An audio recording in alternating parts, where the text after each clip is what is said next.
Hey folks, in this video I want to provide an introduction to a method of training the thighs and hips that I use because I want to avoid doing heavy barbell squats due to previous back injuries. This is zone training applied to split squats. So I didn't invent zone training. I learned about it from Brian Johnston, the former president of the International Association of Resistance Trainers. He may still be the president, I'm not sure. But he developed a way of applying it for bodybuilding that's very effective. So following this method of training makes it possible to train the hips and thighs with a very high level of intensity, yet no loads on the spine and very little or no additional resistance. So let's take a look. To do the 4-zone split squat properly, you need a sturdy platform about 3 to 4 inches high on which you will place one of your feet, either the right or left, during the exercise. This is the platform I use. It is made of 6 1-foot-long pieces of 2x4 screwed to at least 2 other pieces of 2x4 that are 20 to 24 inches in length. The configuration may look a little odd, but I used some already cut pieces of 2x4 that I had to create this platform in this configuration for another specific purpose, which I may cover in another video. The height produced by 2x4s stacked and screwed in this way is perfect for 4-zone split squats.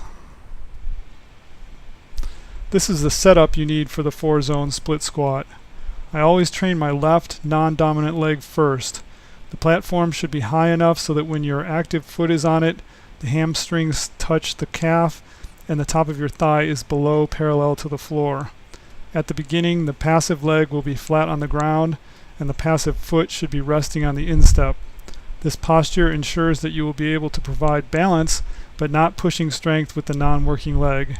You don't want the inactive foot on the ball because this would allow it to contribute more force to the motion.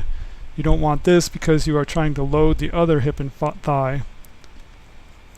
You should lightly grab onto some immovable upright, such as a power rack upright post, with the hand on the same side as the working leg. This is to provide balance only, and you should not use this arm to assist the working leg at all. With zone training, you divide the full range of motion into several zones and work each one separately. I always start with the working in the most difficult or weakest range of motion, then move to the next most difficult range, and so on. With the 4-zone split squat, I start by slowly and smoothly pushing up with the working leg to a point where the thigh is just below parallel, then return to the bottom and perform 5 to 6 repetitions in this zone, the bottom quarter of the full range of motion, until I come to or near failure. I then push up to where my thigh is just above parallel to the ground, then return to just below parallel, and repeat this 5 to 6 times until at or near failure. I then push up to a somewhat higher range of motion, the third quarter, dipping back down into the level I just finished, again for 5 to 6 repetitions until at or near failure. During the whole set, the inactive leg and the hand serve only to control balance. You move only by pushing with your planted foot.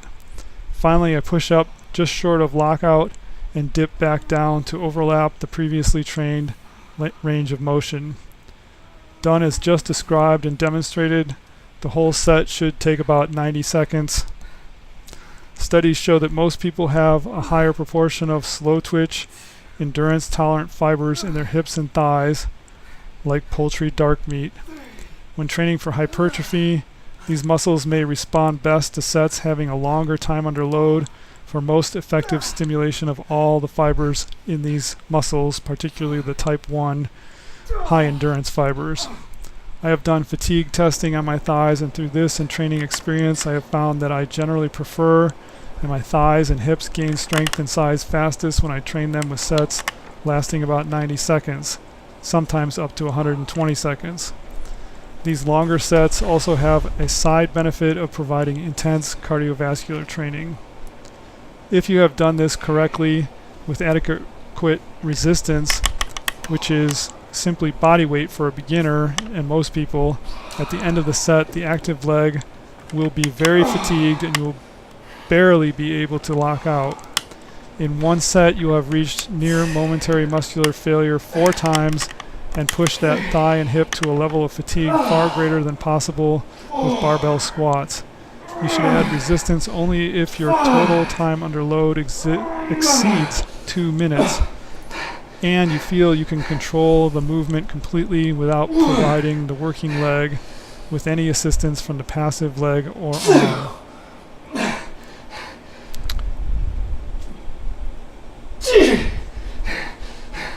Here I am training my right hip and thigh with the 4-zone split squat, and you can see how it looks from the other side.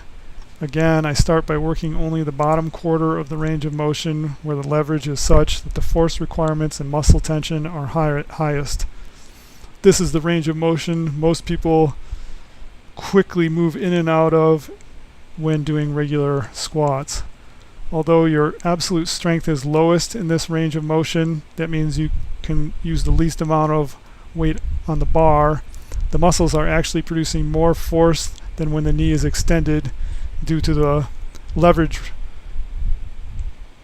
After 5 controlled repetitions in that range, I'm near failure, so I move to the next most difficult zone, the quarter that ranges from thigh just above parallel to just below, overlapping a bit with the first zone. Moving into a less difficult zone is like reducing the resistance. After 5 repetitions in that zone, I will come very near failure and move into the next quarter of the full range of motion. Again, as the knee angle opens, the difficulty decreases, you have better leverage, so each zone represents a reduction in the resistance. When I reach near failure in that third quarter, I move into the last. That would, in ordinary squatting, be the least difficult upper quarter of the range of motion. However, after having exhausted the strength of the hips and thighs in the more difficult ranges of motion first, this upper range is now very difficult as doing very heavy upper range partial barbell squats. By working the first 3 zones to fatigue first, I'm able to reduce the strength of my hip and thigh to the point that I can barely accomplish 5 repetitions in this upper range of motion to near lockout only by exerting a very high level of effort. How many sets? I only do 1 on each side, but I could also say that each completed set is composed of 4 different shorter sets in each quarter range of motion. In terms of time under load, my 1 90-second set is probably at least equal to 3 sets performed in the typical fashion, which is fast reps with little attention to efficient loading and spending little or no time in the most difficult bottom half of the range of motion. This is why I put little stock in studies claiming to prove that one needs multiple sets to produce optimal gains. Unless you strictly define and standardize sets with time under load and efficiency of loading, you can't equate sets. My single set performed here is not equivalent to the typical far less intense single set of squats. Arthur Jones once noted that just as a single well-placed rifle shot can kill an elephant, a single well-done set of any given exercise can provide all the stimulation a muscle can get from that exercise. I find that applies to me with regard to this exercise.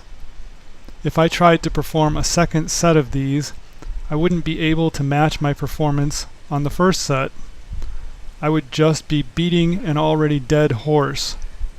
If you can't equal or surpass your performance on the first set on a second set, then the second set isn't doing anything that you didn't already accomplish on the first set.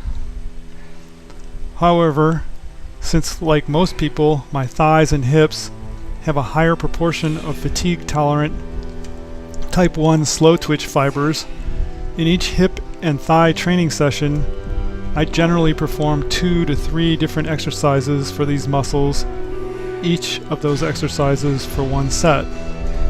This way, I increase the training time under load for these muscles while also exposing them to different stimuli.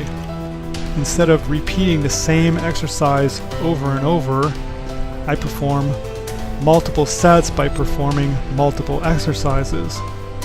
Currently, I perform these 4-zone split squats after performing one set each of classic Roman chair squats and natural leg curl glute ham raises.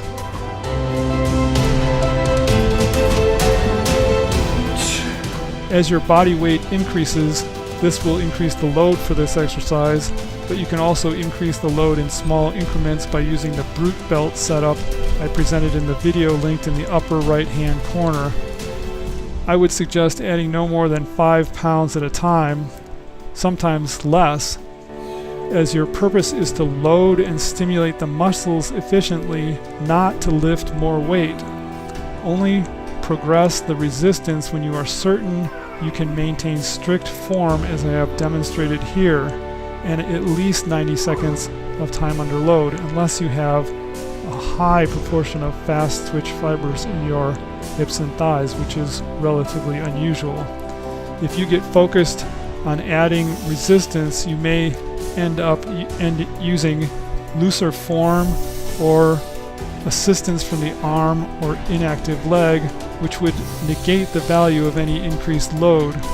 Remember, when bodybuilding and strength training, you should focus on using an exercise load to create tension and fatigue in your muscles, not on using your muscles to move a load.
Six,